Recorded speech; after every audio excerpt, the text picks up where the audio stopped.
Fala rapaziada, saudações vascaínas, vamos que vamos para mais um vídeo, o segundo desta terça-feira e é claro, um vídeo cheio de informações importantíssimas do nosso Gigante da Colina. Iremos falar neste Fala Gigante sobre Fábio Gomes, o atacante que pertence ao Atlético Mineiro deve ser anunciado nesta terça-feira como novo centroavante do Gigante da Colina para o restante desta temporada. Vamos falar também sobre Marcelo Cabo, ex-treinador do Vasco, em entrevista ao podcast Fora do Jogo, falou sobre como seria estar no comando técnico do Vasco da Gama com a ajuda do torcedor e também com a presença do Nenê. Segundo o próprio, seria uma história completamente diferente daquela que aconteceu no início do ano passado. Falar também sobre Matheus Vital, novidades sobre a possível chegada do meio-campo e falar principalmente sobre reforma de São Januário. Que notícia boa, torcedor!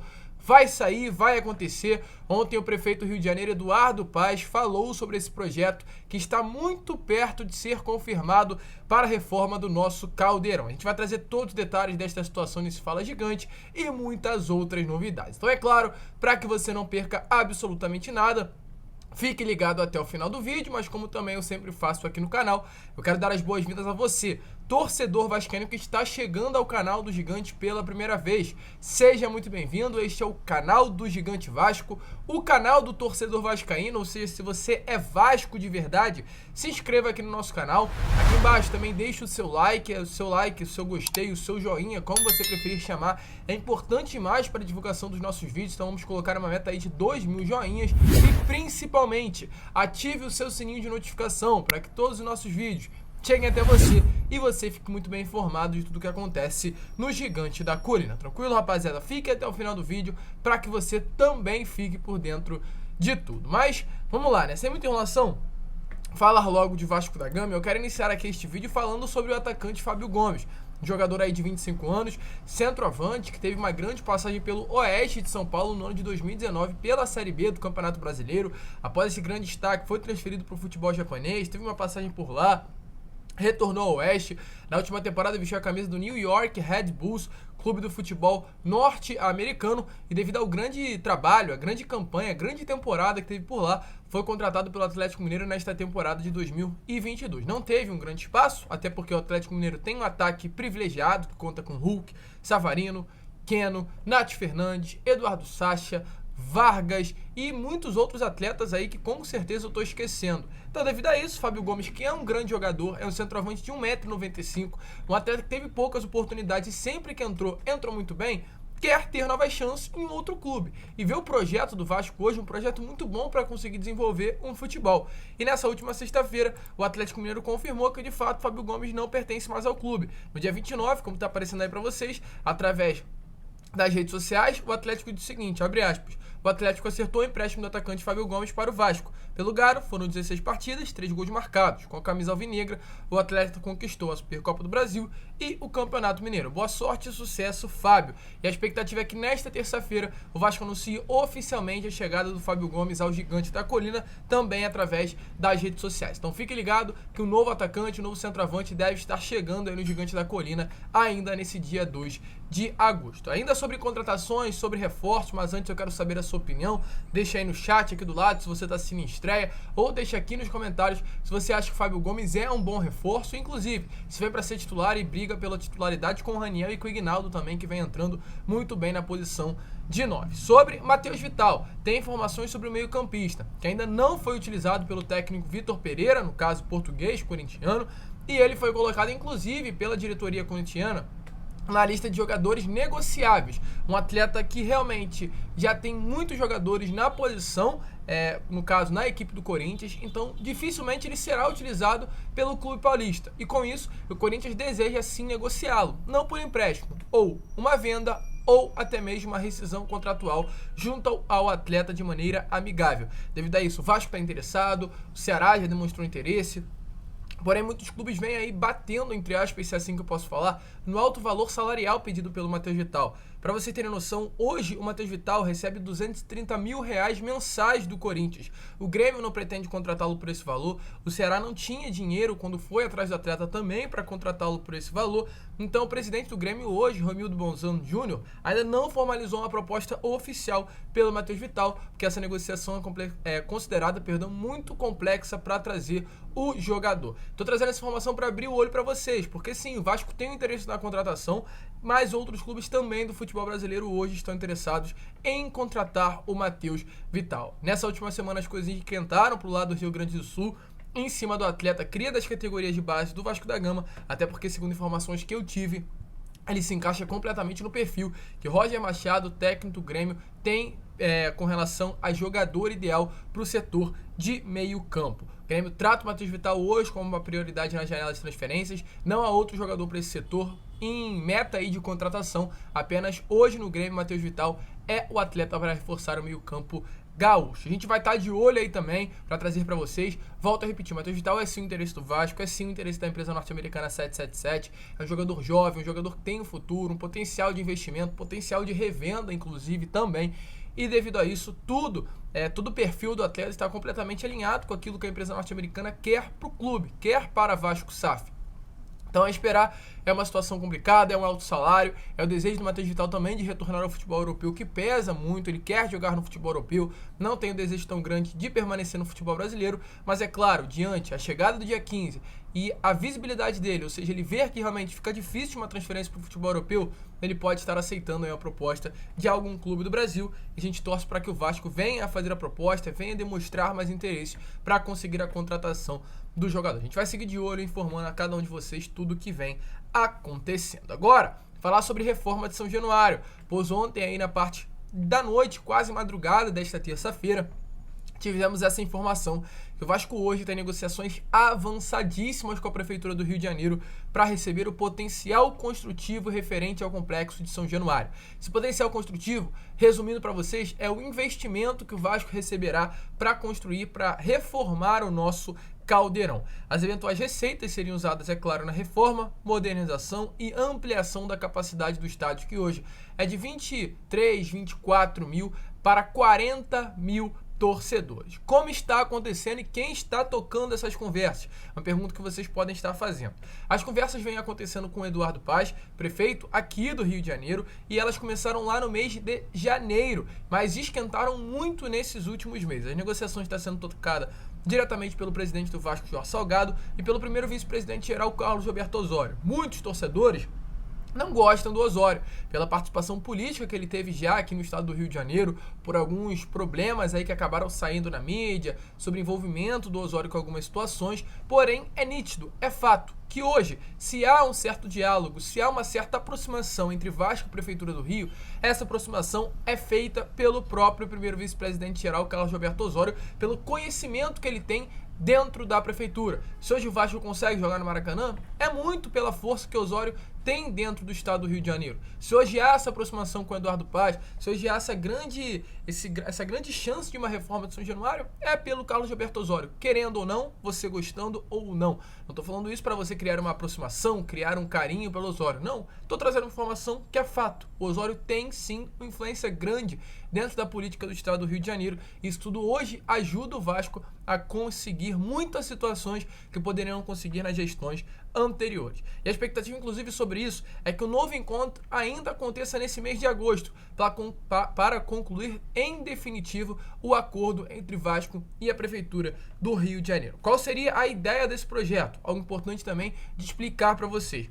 A negociação prevê que o potencial construtivo de São Januário seja transferido para o clube. Esse potencial construtivo, no caso do nosso estádio, poderia ser negociado com investidores privados interessados em construir outras áreas do estado de Rio de Janeiro, algo semelhante ao que aconteceu no Porto Maravilha, no centro da cidade. E a partir desses recursos, a partir dessa venda, o Vasco teria a obrigação de investir na modernização do seu estádio. Ou seja, o Vasco pega a área de São Januário, calcula ali junto com a prefeitura, estima o que seria ali avaliado, né? Como seria avaliada aquela área, ou seja, daria ali para fazer em São Januário 50 prédios, 40 casas, algo desse tipo, 50 condomínios, e aí junto com a Prefeitura do Estado de Rio de Janeiro eles chegam a um determinado valor. Olha só, esse valor equivale a 500 milhões de reais. E a partir daí, a Prefeitura do Rio de Janeiro vê uma área da cidade que vale esse valor e dá ao Vasco da Gama. Dá ao Vasco da Gama essa área para que ele possa negociar construção de prédios, vendas, e a partir da grana que o Vasco conseguir com essa área, com essas vendas, terá que reformar São Januário exatamente com esse dinheiro. Ou seja, depende muito do Vasco para conseguir vender, utilizar, né, a área que a prefeitura vai dar, porém avaliada com o valor de São Januário, para conseguir a reforma do nosso caldeirão. O Eduardo Paz explicou, disse o seguinte sobre isso, abre aspas: eu tenho uma conversa muito avançada com o Salgado, que a ideia é a gente transferir o potencial construtivo, ou seja, o direito de construir em São Januário. Um exemplo, ele tem o direito de construir um prédio. Vamos imaginar que ele pode construir um prédio onde está São Januário. Nós vamos transferir esse potencial construtivo para que o Vasco possa vender isso para o setor privado em outras áreas da cidade. Por exemplo, a Barra. E o Vasco só poderia usar o recurso dessa venda para fazer a reforma do estádio de São Januário. É um direito com fim específico. Você ganha o direito, que é de construir, você vende esse direito, só que o fruto desse recurso não pode contratar jogador, não pode pagar salário atrasado, não pode resolver dívidas do clube. Só pode ser usado para obras da reforma do Rio de Janeiro, de São Januário, perdão, que é o estádio mais lindo do Rio de Janeiro. Então o Eduardo Paz esclareceu essa situação, o Vasco está muito perto dessa reforma e depende hoje mais do próprio Vasco do que das outras partes, para que realmente com essa grana o Vasco possa reformar o nosso caldeirão. Com relação a 777, haveria sim uma influência sobre São Januário, a empresa norte-americana. Apesar de ser muito vantajoso, é claro, uma reforma de São Januário, uma maior capacidade do nosso caldeirão, inclusive o não investimento por parte da empresa norte-americana, não gastar dinheiro com São Januário, o valor do aluguel aumentaria. Hoje o acordo prevê o pagamento de R$1 milhão anuais pela 777 para alugar São Januário, para Vasco da Gama alugar São Januário, né, a empresa norte-americana, e o contrato aponta que em caso de reforma o valor será reajustado. Hoje o Vasco tem aí essa expectativa, tá aparecendo aí para vocês que a reforma de São Januário venha a ser essa. São Januário fica assim, né? Uma ideia que pretende aí fazer a reforma baseada no projeto desenvolvido pela W Torre, pelo arquiteto Sérgio Dias, na gestão ex-Alexandre Campelo, subindo essa capacidade aí para 43 mil torcedores. Porém, um ponto importante. Nesse projeto, uma das pré-condições acordadas é que seja mantida a fachada histórica de São Januário e o clube também não quer perder o espírito da barreira do Vasco. Planeja um projeto que entregue ainda mais o estádio com a barreira do nosso caldeirão. E aí, tá animado? Tomara que saia do papel. A gente vai estar de olho nessa terça-feira, deve ter mais novidades. A gente vai estar trazendo tudo o que vai acontecer nesse projeto entre Vasco, W Torre, Prefeitura do Rio de Janeiro e quem sabe, né, muitas outras situações que podem estar chegando e a gente vai estar informando a você, torcedor vascaíno. Tranquilo, rapaziada? Fique ligado aqui no canal para que você não perca absolutamente nada. E agora, para finalizar o vídeo, falar sobre Marcelo Cabo, porque ontem, nesta segunda-feira, o ex-treinador do Vasco e hoje técnico da Chapecoense deu uma entrevista ao podcast Fora do Jogo. Ele falou sobre a sua passagem pelo Vasco e respondeu se teria conseguido acesso pelo Gigante da Colina na última temporada. Lembrando que o Marcelo Cabo saiu do Vasco muito perto do G4 da Série B, muito perto de entrar na zona de classificação, e após a saída do Marcelo Cabo, o Vasco não conseguiu mais se encontrar na competição. E ao mesmo tempo que o Cabo elogiou muito o Vasco da Gama, lamentou pelo momento que aconteceu essa passagem pelo Gigante da Colina. Então, dê uma olhada aí nas palavras do hoje técnico da Chapecoense e ex-comandante do Gigante da Colina. Se eu continuo com essa sequência, a gente entra no G4. Uhum. E aí depois eu ia ter 2 fatores que eu não tive. E aí, com esses fatores, eu não vou te dar certeza, que a certeza só tem que você vai morrer um dia. Uhum. Mas com a chegada do Nenê e com a vinda da torcida, e eu dentro do G4, com a experiência que eu tenho de Série B, eu subia com o Vasco. Eu subia com o Vasco. Porque eu não tive 2 fatores importantes. O Nenê, que a gente tem que tirar o chapéu e dizer, ele é brabo, Uhum. né? Ele é brabo. Ontem eu fui jogar contra o Vasco, no meu treino dia pronto, eu falei o nome dele 15 vezes. Entendeu? Então, assim, eu não tive 2 elementos que me ajudariam muito. Um é o Nenê, porque a gente tem que, você viu o que ele tá fazendo aí aos 40 anos, e a torcida do Vasco, velho. Ontem eu fui lá, vi, eu queria aquilo do meu lado. Verdade. Gente, o campo fica inclinado, tá? O campo faz assim, ó. A torcida começa a gritar, o campo faz assim. Eu e meu filho entrando no campo, a gente, vai admirar aquele cenário lindo ali. Cara, mas o campo inclina. Então, assim, eu tive num momento espetacular, talvez, num lugar espetacular, talvez no momento certo. E, na minha opinião, não era vontade do Salgado, não era vontade do Pássaro, mas era vontade do Vasco da Gama num todo, na minha saída. Mas se eu tivesse a oportunidade de prosseguir mais um pouco, eu tinha certeza que eu conseguiria no Vasco o que eu consegui no Goiás quando eu cheguei. Verdade. Eu cheguei no Goiás, o Goiás era 5º. Quando eu saí por uma questão de incompatibilidade com o presidente. Minha saída do Goiás foi uma incompatibilidade com o presidente, faltando 6 rodadas. O Goiás estava em terceiro colocado. Isso. O que eu consegui, a trajetória no Goiás, eu conseguiria no Vasco. Ali era uma questão que a gente ainda estava achando o melhor time, o melhor momento. E como é que joga o Vasco hoje? Como a minha equipe jogava. Exatamente. Zé Ricardo entendeu rápido isso aí, né? Que é o que o pessoal na internet chama popularmente de ugly ball, né? Mas hoje, a torcida do Vasco admite que a Série B é assim. O Grêmio teve que fazer isso. Porque no início o Roger tentou jogar como eu estava tentando jogar. No início também lá, porque era o Vasco, é o Grêmio, o time positivo, o Roger teve que recalcular a rota. E aí, torcedor, concorda com as palavras do Marcelo Cabo? Realmente você acha que o Cabo conseguiria o acesso com o torcedor vascaíno e o Nenê no ano passado? Eu acredito que sim. E falo mais, acredito que o Cabo teve um dos trabalhos mais sólidos na Série B, só que a gente não compreendia na época, a gente ainda não estava acostumado com a competição. Um Vasco muito sólido defensivamente, que sai no contra-ataque com transição rápida, lembra? Uma goleada 3-0 contra o CRB em São Januário, melhor partida e única goleada do Vasco na Série B do ano passado.